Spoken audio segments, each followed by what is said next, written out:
ಇನ್ನು ಮೊಬೈಲ್ನಲ್ಲಿ ಮಾತಾಡ್ತಾ ಖಾಸಗಿ ಬಸ್ ಚಾಲಕರೊಬ್ಬರು ಬಸ್ಸನ್ನು ಚಾಲನೆ ಮಾಡಿರುವಂತಹ ಘಟನೆ ಶಿವಮೊಗ್ಗದಲ್ಲಿ ನಡೆದಿದೆ. ಮೊಬೈಲ್ನಲ್ಲಿ ಮಾತಾಡ್ತಾ ಖಾಸಗಿ ಬಸ್ಸನ್ನು ಚಾಲನೆ ಮಾಡಿರುವಂತಹ ಆರೋಪ ಈಗ ಖಾಸಗಿ ಬಸ್ ಡ್ರೈವರ್ ಮೇಲೆ ಈಗ ಕೇಳಿ ಬರ್ತಾ ಇದೆ. ಮೊಬೈಲ್ನಲ್ಲಿ ಮಾತಾಡ್ತಾ ಹೋಗ್ತಾ ಇರ್ತಾರೆ, ಅದರಲ್ಲಿ ಸಾಕಷ್ಟು ಜನ ಇರ್ತಾರೆ ಪ್ಯಾಸೆಂಜರು, ಅದು ಗೊತ್ತಾಗಲ್ವ ಅವರಿಗೆ.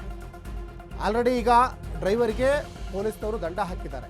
ಶಿವಮೊಗ್ಗ ನಗರದಲ್ಲಿ ಸಂಚರಿಸುವಂತಹ ಖಾಸಗಿ ಬಸ್, ಆ ಖಾಸಗಿ ಬಸ್ ಅಂದರೆ ಸಹಜವಾಗಿ ಮಿನಿಮಮ್ ಒಂದು 50 ಜನನಾದರೂ ಕೂತಿರ್ತಾರೆ. ಏನಾದರೂ ಅನಾಹುತ ಆದರೆ ಯಾರು ಹೊಣೆ? ಚಾಲಕನ ವಿಡಿಯೋ ಈಗ ಸೆರೆ ಹಿಡಿದಿದ್ರು ಪ್ರಯಾಣಿಕರು. ಆತ ಒಂದು ಬಸ್ ಚಾಲನೆ ಮಾಡ್ತಾ ಮೊಬೈಲಲ್ಲಿ ಮಾತಾಡ್ತಾ ಇದ್ನಲ್ಲ, ಅದನ್ನು ಪ್ರಯಾಣಿಕರೇ ವಿಡಿಯೋ ಮಾಡಿ ಪೊಲೀಸ್ನವ್ರಿಗೆ ಕೊಟ್ಟಿದ್ದಾರೆ.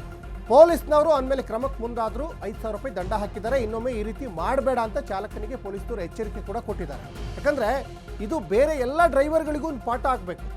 ಈಗ auto driver, cab driver, bus driver, truck driver, ಇನ್ನು ಬೈಕಲ್ಲಿ ಹೋಗುವಂಥವ್ರು ಎಲ್ಲ ಒಂದೇ ಕೈಯಲ್ಲಿ ಡ್ರೈವಿಂಗ್ ಮಾಡೋದು, ಒಂದೇ ಕೈಯಲ್ಲಿ ರೈಡ್ ಮಾಡೋವಂಥದ್ದು, ಇನ್ನೊಂದು ಕೈಯಲ್ಲಿ ಮೊಬೈಲಲ್ಲಿ ಬ್ಯುಸಿ ಆಗಿರ್ತಾರೆ. ನಿಮ್ಮ ಈ ಬ್ಯುಸಿ ಬೇರೆಯವ್ರಿಗೆ ಅನಾಹುತ ಆಗಬಾರ್ದು. ಎದುರುಗಡೆ ಗಾಡಿಗಳು ಬರ್ತಾ ಇರ್ತದೆ.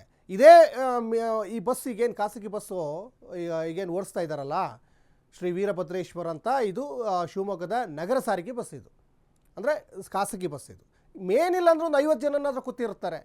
ಏನಾದರೂ ಅನಾಹುತ ಆದರೆ 50 ಜನಿಗೂ ತೊಂದರೆ ಆಗುತ್ತಲ್ವ. ನಿಮ್ಮ ಒಂದು ಫೋನು, ನಿಮ್ಮ ಬೇರೆ ಬೇರೆ ಒಂದು ಚಟುವಟಿಕೆಗಳು ಬೇರೆಯವ್ರಿಗೆ ತೊಂದರೆ ಆಗಬಾರ್ದು. ಹಾಗಾಗಿ ಇವತ್ತು 5,000 ರೂಪಾಯಿ ದಂಡ ಹಾಕಿರುವಂಥದ್ದು ಒಂದು ಒಳ್ಳೆ ಕ್ರಮ ಪೊಲೀಸ್ನವರು. ಜೊತೆಗೆ ಮುಂದೆ ಯಾರು ಕೂಡ ಹೀಗೆ ಮಾಡೋಕ್ಕೆ ಹೋಗಬಾರ್ದು.